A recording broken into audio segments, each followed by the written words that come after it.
San was the manager of an apartment complex and had access to the spare keys for every unit. One night, he secretly placed a rotten apple in Clara's fridge and smeared fast-growing egg mold all over her cabinets. After finishing everything, he sneaked into the room and held Clara as she slept. To cover up his intentions, he set an alarm for 5 a.m., silently used her toothbrush, then put it back in exactly the same spot, not even half a millimeter off. But it didn't stop there. San secretly dripped a strange white liquid into her cosmetics. Before leaving, he even stole Clara's watch. Every morning, Clara felt exhausted but blamed it on a lack of sleep. She continued to use the tampered toothbrush and makeup, unaware of what had been done. Then one day, she started receiving over 10 disturbing messages, all from San himself. He knew Clara's daily routine by heart and would hide under her bed at night, using a mirror to check if she was asleep. Then he'd wear a mask, knock her unconscious with a chloroform-soaked towel, and carry out his vile acts.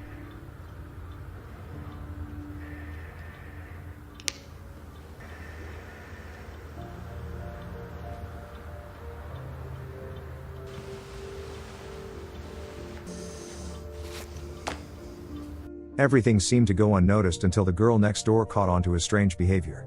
She began blackmailing him, 60 yuan a day and a DVD of cartoons. Reluctantly, San agreed. But he didn't stop. He continued his twisted routine daily.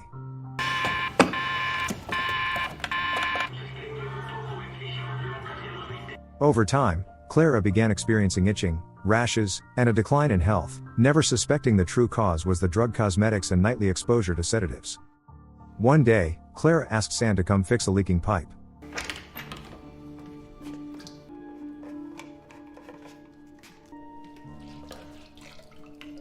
He used the chance to pour something strange on her stolen watch, then pretended to find it in the drain.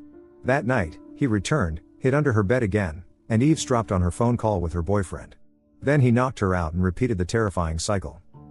Clara grew weaker and sicker. One day, she noticed cockroaches infesting her room.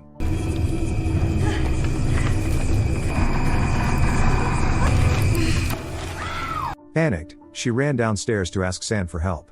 He played the part of the helpful manager, fetched her a dress and shoes, then blamed it all on her rotten fruit. Clara decided to go stay with her mother for a few days and asked San to spray the apartment for bugs.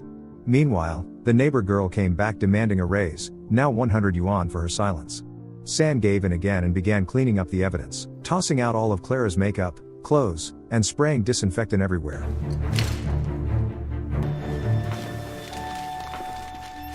But Clara had secretly reported the harassment to the police. They traced his IP address and found incriminating evidence in a janitor's locker, where San had tried to frame someone else to escape suspicion.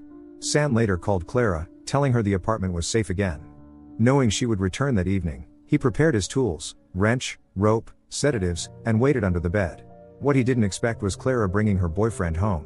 While they were getting intimate, a hidden vial slipped out and spilled directly onto San's face.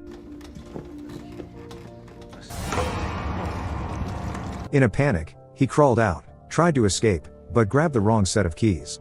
Cornered, he rushed into the bathroom and hid in the tub. The next morning, Clara turned on the shower, soaking San, who had been hiding in the bathtub. In the confusion, Clara's boyfriend discovered a backpack stuffed with suspicious items under the bed. Clara assumed it was just San's leftover equipment from when he sprayed for bugs.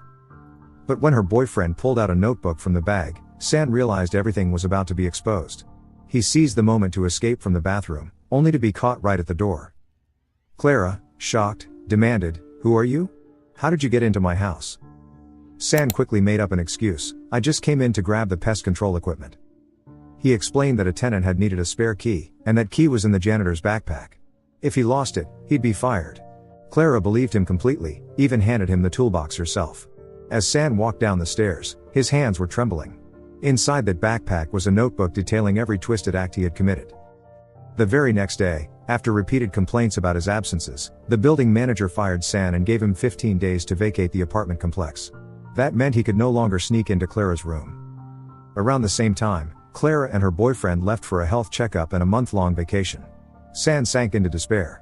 With a lonely, loveless childhood, over 40 and still single, and a critically ill mother in the hospital, he spiraled, thinking, "If I suffer, no one else should be happy either."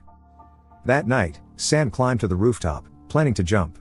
But just as he was about to leap, he spotted Clara and her boyfriend returning. In that instant, he found a new reason to live, and crawled back under Clara's bed. That evening, Clara and her boyfriend had a heated argument. She was 4 weeks pregnant, but he accused her of cheating, since he had been away for 6 weeks. San overheard it all.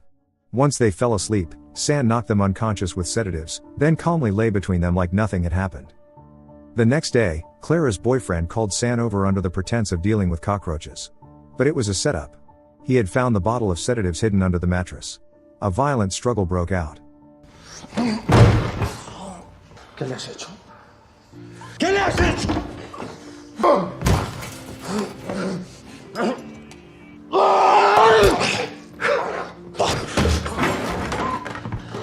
San dragged the body into the bathtub and staged the scene to look like a suicide, then quickly cleaned up.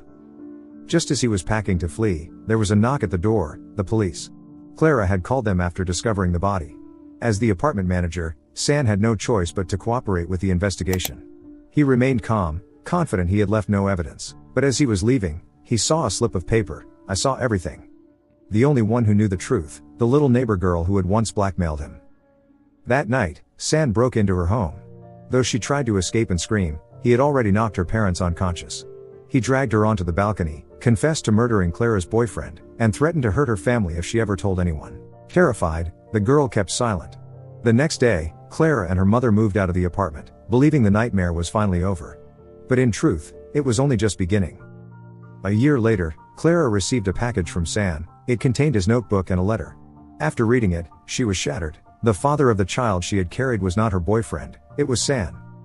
San suffered from severe depression and a twisted mind. He only felt relief when others were in pain. If you ever encounter someone like that, someone who finds joy in others' misery, stay If you like this video, far away. subscribe us for more movie recaps.